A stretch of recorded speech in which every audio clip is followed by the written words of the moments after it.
I'm going to share with you guys my opinion and give an informal review of the new Secret Wars Amazing Spider-Man #1, Renew Your Vows. Look, I'm a really big fan of comic books and comic book storylines. This story was really good in my opinion, and I really just have to talk about it. I know my channel might be named Ballin' Plays, but that's simply because playing games and gaming is going to be the main thing here.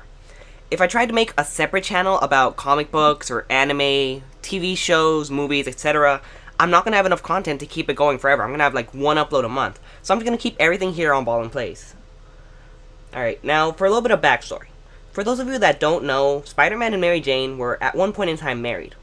However, due to the events of the comic book storyline One More Day, Spidey and MJ had to give up their marriage in order to save Peter's Aunt May's life. This storyline, Renew Your Vows, is the story of Peter and MJ's marriage and their daughter without the events of One More Day. This story, however, it isn't Earth 616 Spider-Man. For those of you that aren't aware, 616 is the main universe, the canon universe, where all the stories take place. So this Spider-Man isn't the one that all the stories are focused on. But it is a part of the Secret Wars. And Secret Wars is basically an event that combines a bunch of different universes together. The main thing that it has going for it right now is it's going to combine the main universe with the Ultimate Universe to create a new universe. So there's a possibility that this Renew Your Vows storyline might become canon in 616. Let's move on to the actual comic, though. It opens with pictures from Peter and MJ's wedding, and Peter narrates, "In a perfect world, this was always meant to be." Keep those words in mind, because they're going to be very important. Now, Mary Jane is scolding Peter because he's working on his web shooters at the dinner table in front of their daughter, Annie.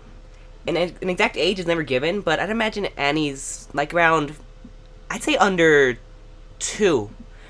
Anywhere between 1 and 2, because she, like, says words, but she can't speak properly. Like, in one part, MJ says Spidey, and she says Spidey. Like, she doesn't say the S part. So she knows words, and she can repeat them, but she doesn't know exact words. So, I'm giving it around the 1 to 2 age. The whole dinner table argument, it results in them playfully arguing about how much time Peter's spending with Annie, and how much time he's spending with Spider-Man. Peter also reveals that he hasn't just been taking care of his usual goons. He's also been taking care of Daredevils, Moon Knights, and Iron Fists. This scene is really nice, because it shows the relationship that Peter and MJ have. Just like any other couple, they have their arguments, and they do it in a nice and playful way. And there's also a lot of funny moments. Like, for example, MJ says that whenever Spider-Man goes on patrol, it just means he doesn't want to change Annie's diaper. And that Peter once used his web shooters to make a diaper for Annie, despite the fact that his webbing dissolves after 1 hour, saying that was a mess. It's these scenes that just shows their interaction, their chemistry, and it's what I really like about this comic issue. Afterwards, Peter goes to the Daily Bugle to submit photos that he took of Spider-Man fighting villains from other heroes. However, Jameson says they're not allowed to print those because the mayor is trying to avoid panic. Apparently, costume vigilantes are showing up dead, and many powered heroes have gone missing. Peter heads over to the Avengers Mansion to see if they have news about the missing heroes. And it turns out the Avengers were actually waiting for him. All of the heroes left have been called together to discuss this situation. Captain America reveals that they lost communications with Professor Charles Xavier and the X-Men. Peter is worried about what's going on, and he's asked why he isn't informed of this situation. I mean, vigilantes are showing up dead, and costumed superheroes with powers are missing. He should have been told. And Iron Man basically says, "We had no way of contacting you. You were always a loner." And Peter replies to him, "Yeah, I'm not a loner anymore. I have a wife and a daughter. They need to be protected if something's happening to superheroes." So Iron Man decides to let him stay at Avengers Mansion. But in order to do this, Peter would have to give up his secret identity. I'm guessing in this universe, Civil War didn't happen, because Civil War is where Peter gives up his secret identity, so it's probably in this universe that didn't happen if he still has his identity intact. Peter talks on the phone with MJ about moving into the Avengers Mansion and trying to get everything situated. MJ's a little anxious about this nurse. She doesn't really want to go into it. I mean, like I said, Annie's probably about a year-ish. A 1-year-old living with a bunch of superheroes, I don't really know how that would work. As Peter's talking on the phone, Cap's trying to get everyone together. Like, he's making calls to everyone. He's like, "Get over here. We need everyone for this." And Hawkeye tells him that he can't go, that there's a breakout at Riker's prison. Riker's is basically one of the most secure prisons out there in the Marvel Universe. And it's where a lot of the most dangerous people are headed. And Cap pretty much ignores us, saying, "Riker's can wait. We'll get them later. This is more important." But this breakout, it gets Peter's attention. All of the heroes leave to battle the mysterious evil that's kidnapping and killing other heroes, but Peter runs back home hoping he isn't too late. However, he arrives sadly to see his greatest enemy, Venom, holding both MJ and Annie. Venom starts mocking Peter, and Peter rushes at him. He runs up and punches Venom as hard as he can, not holding anything back. Usually Peter has to hold back, not just because of the people around him, but because of itself.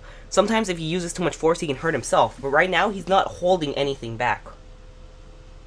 MJ runs outside with Annie, and she sees the Avengers fly by. Tries to get their attention, but they're heading off to fight this mysterious evil. When they get there, it turns out to be Augustus Roman, or as he is now calling himself, Regent. Now, if this character doesn't sound familiar, it shouldn't. Regent's a brand new character made exclusively for Renew Your Vows. We head back to MJ, where she's trying to find a way to keep Annie safe. A symbiote's weakness, such as Venom, are sonic and fire, so MJ gets an idea. She sees a fire truck passing by and grabs onto it. Although that in itself is really dangerous because it's already on pursuit, it's already on travel, and she just grabs onto the edge as it's in motion. I mean, she could have dropped Annie, but, she was thinking about saving her in the greater end. Peter sees the Avengers fighting with Regent in the distance and decides, they'll be fine, my family needs me. However, Regent is very easily dominating the Avengers. He says nothing will stop him, so the Hulk decides to attack. When Hulk tries to attack Regent, Regent uses Colossus's metal to turn his skin into metal, and he uses Cyclops' eye beams to blast the Hulk, showing that he has the powers of the X-Men. He also says that he will get all of their power once he harvests them from their insides. So I'm guessing that, the costume vigilantes, the reason they're showing up dead is because Regent's only killing them. They have no powers for him to take. Whereas the ones that have gone missing, Regent has absorbed them or some kind of thing. Perhaps he kills them and then takes their body? Not exactly sure. That's not really elaborated on.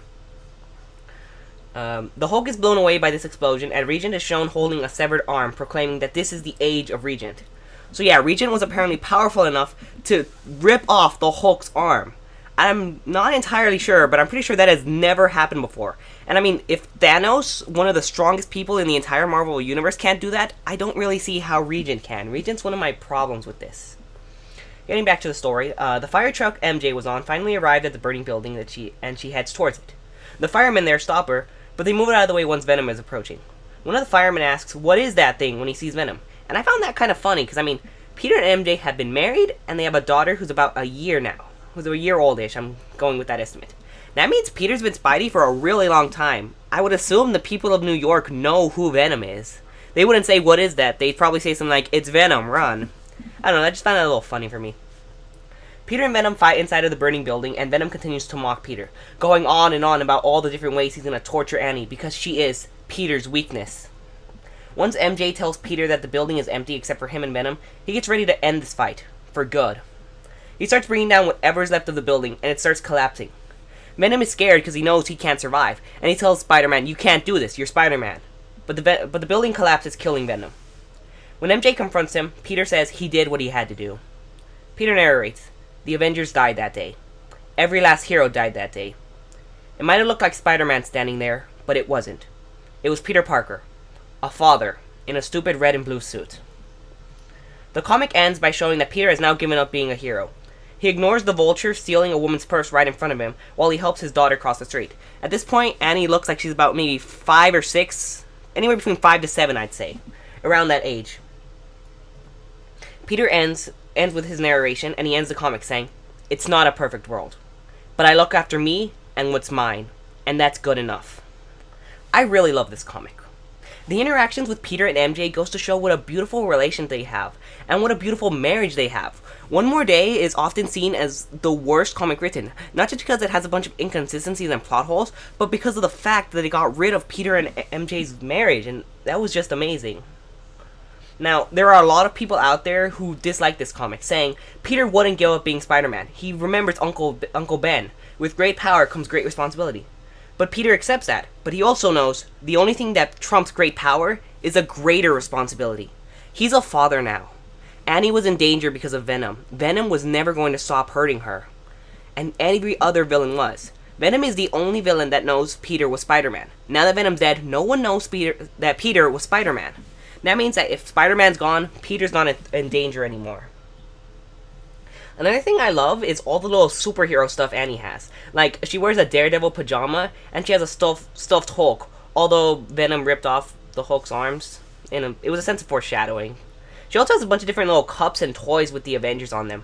I was surprised that I didn't find any little Spider-Man stuff. Like, she didn't have any Spider-Man toys or anything. Although, at the end of the comic, when she's like 6 years oldish, she has a bow on her shirt. And it sort of looks like a spider if you look at it the right way. It's probably just me overanalyzing, but it really looked like that to me. Now, as I've said, my one complaint with this comic is Regent. I feel the only reason he was there was so we can see Peter abandon the Avengers to save his family. But if Regent is strong enough to tear off the Hulk's arm, what is Spider-Man gonna do against him? Either way, with or without Regent, I enjoyed this. I'm very anxious for Renew Your Vows number 2 and number 3. I honestly give this Renew Your Vows number 1, I give it a 9 out of 10. With Regent keeping it back from being a perfect 10 out of 10. Hopefully the next 2 issues, number 2 and 3, can fix the problem with Regent, or get rid of him in the story. I doubt they will, because at the end, the Earth is shown to be under control by Regent, so they won't just get rid of him. But I hope that they either give him proper backstory, proper motivation, explanation, something to make him so he just isn't some character who just has to be here. If you liked this little comic summary analysis type thing, let me know and I can do another one of these for Renew Your Vows number 2 and number 3. I mean, I'm going to be reading them anyways. I also have some thoughts on DC and their new Convergence storyline. I have somewhat of a script written out for that because I was planning on working on it a while ago. It's a little late now because Convergence was a few weeks ago. I think it's almost been a month now, around there-ish. But if you really want, I can do it. It's no problem with me. Either way, let me know what you thought of Renew Your Vows. Let me know your hopes for number 2 and number 3. Do you think Renew Your Vows is going to be canon in 616 after Secret Wars is over with? I really hope it is. My personal hope is that Renew Your Vows is canon. That Spider-Man and Mary Jane get married and they have Annie. And then Miles Morales, the Spider-Man from the Ultimate Universe, becomes canon in 616 universe. Therefore, Miles is Spider-Man. Peter doesn't have to be Spider-Man because Miles is Spider-Man. And then Miles can look at Peter like a sort of mentor. I mean, Miles is always worried that he's not doing a good job as Spider-Man. He doesn't have anyone because in Ultimate Universe, Peter died. Miles is the only Spider-Man. But like this, Miles is Spider-Man. He deals with the problems of the everyday life. And Peter deals with fatherhood. That way, we can get 2 characters, 2 Spider-Men from different sides. One who's trying to be a normal person, and one who's trying to be a hero. Just something I would like. I don't know. I kind of doubt they're going to go down that route, but if they do, I would really love it. Either way, again, let me know what you thought of Renew Your Vows number 1. Any hopes, expectations? Did I do good on this comic thing? Should I focus less on plot summary and more on my personal thoughts, analysis? Anything you want to know, let me know. You know, this is my first one. I'm going to try to get better. But I hope you guys enjoyed, and I'll see you in the next time I decide to do some comic stuff.